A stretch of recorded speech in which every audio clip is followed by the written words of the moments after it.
сайн уу манайхан. За өнөөдөр миний өөх хасалтын дэглэмээ бариад хагас мацаг барилттай явж байгаа 8 дахь өдөр маань юм байна.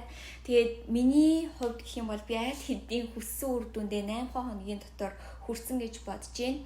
Ялангуяа ингээд нөгөө өөх хасаад тэгээд мацагтай байгаа болохоор хэвлийн хэсгээрээ маш сайн гоё ингээд нарийсаж өгдөг.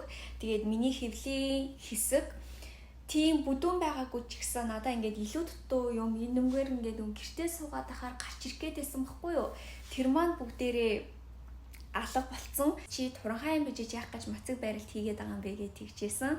Миний хувьд гэх юм бол би ерөөсөө нэг дэглэм барьдаггүй, мацаг барьдаггүй. Гэхдээ шинэ оноос өмнө өөрийгөө сургалтынхаа гишүүдтэй цог гоё детокс хийгээд эсэргээлт өөртөө хийхийг хүссэн. Та бас мацаг барилтын талаар сонирхож байх юм бол би вебсайт дээр зөндөө олон мэдээллүүдийг оруулсан байгаа. Уншиж болно.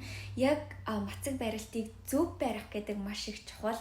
Тэгээд дээрэс нь яаж тайлах вэ гэдгээсээ шалтгаалаад та өөрийнхөө ашигтай бактерийг дэмжиж болно, нарсаа дэмжиж болно. Дээрэс нь өөх хасалтыг хүртэл дэмжиж болдог байгаа.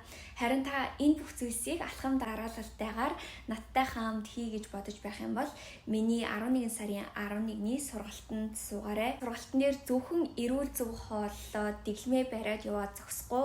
Дээрээс нь manifestation сэтгэлгээ гээд бүх зүйл дээрээ надтай хамт 30 хоног ажиллаад явах болно.